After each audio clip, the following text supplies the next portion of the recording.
Assalamualaikum warahmatullahi wabarakatuh. Perkenalkan, nama saya Diana Levia. Saya dari program studi J4 Keselamatan dan Kesehatan Kerja. Saya NIM 24400220009. Di sini saya akan mempresentasikan JSA pembangkit tenaga uap,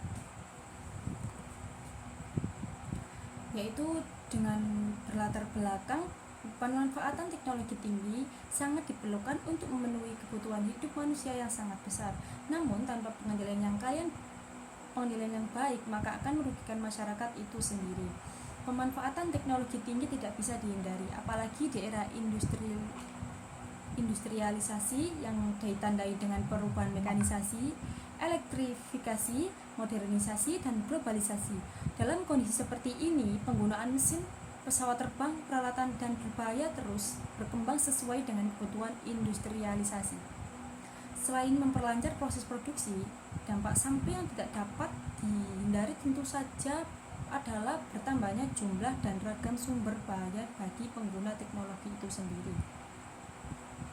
Menurut teori domino, terdapat 5 faktor yang dikenal sebagai 5 domino paralel untuk setiap kecelakaan cedera, yaitu kesalahan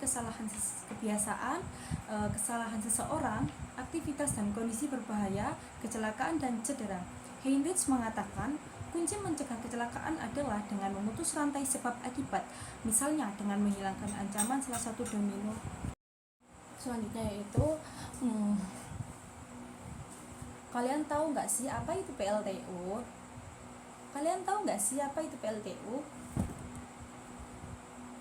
PLTU adalah singkatan dari pembangkit tenaga listrik tenaga uap, yaitu pembangkit ini memiliki alat pembakaran yang dinamakan dengan boiler sehingga dihasilkan uap panas kering atau steam yang akan digunakan untuk memutar suhu turbin.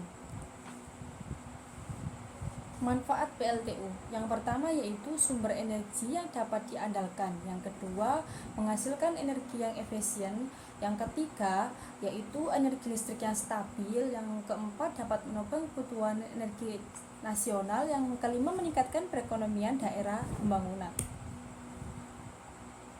Cara kerja PLTU. Proses pertama dalam PLTU adalah pembakaran bahan bakar yang biasanya berupa batu bara atau minyak bumi yang berfungsi untuk memasuk bahan-bahan bakar dan udara ke dalam tungku dengan rasio yang sesuai agar terjadi pembakaran yang optimal. Cara kerja yang selanjutnya yaitu PLTU yang merupakan komponen utama dalam PLTU yang berfungsi untuk mengubah air menjadi uap. Yang ketiga itu turbin. Turbin adalah komponen yang berfungsi untuk mengubah energi kinetik dari uap air menjadi energi mekanik dengan cara menggerakkan bila-bila turbin. Yang keempat yaitu ada generator. Generator adalah komponen yang berfungsi untuk mengubah energi mekanik dari turbin menjadi energi listrik. Selanjutnya yaitu JSA. Apa sih itu JSA?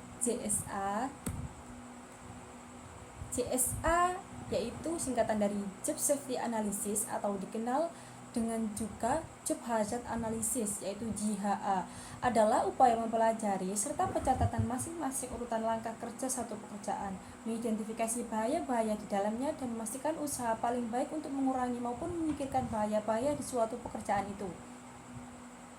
JSA dapat mengidentifikasi bahaya yang sebelumnya tidak terdeteksi dan menambah pengetahuan pekerjaan akan bahaya, dampak bahaya dan cara melakukan kontrol yang tepat.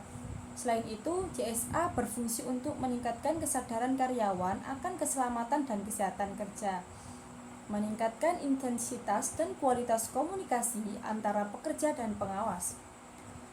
Selain manfaat tersebut, secara khusus JSA dapat digunakan sebagai standar untuk inspeksi dan membantu menyelesaikan investigasi kecelakaan secara komprehensif.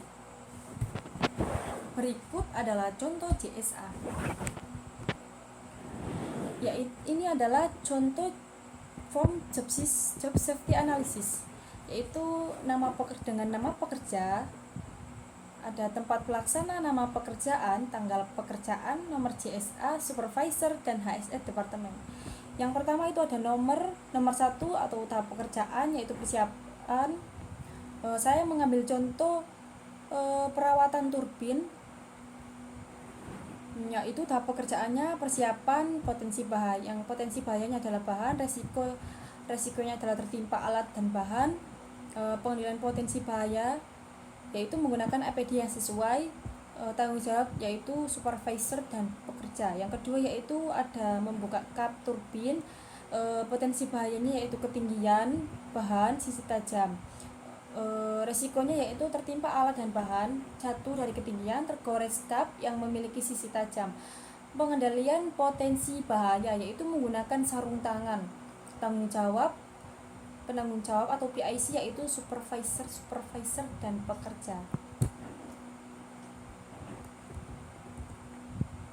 Yang ketiga yaitu membersihkan bagian dalam turbin, potensi bahaya debu, risiko debu yang memasuki saluran pernafasan, upaya pengendalian menggunakan masker tanggung jawab supervisor dan pekerja. Yang keempat, mengecek bagian dalam turbin jika terjadi kerusakan, potensi bahaya, sisi tajam, ketinggian, risiko tergores bagian tajam, jatuh dari ketinggian, upaya pengendalian menaati prosedur dan briefing, tanggung jawab supervisor dan pekerja. Yang kelima, menutup kap turbin, potensi bahaya, ketinggian bahan dan sisi tajam, risiko tertimpa alat dan bahan, jatuh dari ketinggian, tergores kap yang memiliki sisi tajam, upaya pengendalian menaati prosedur briefing,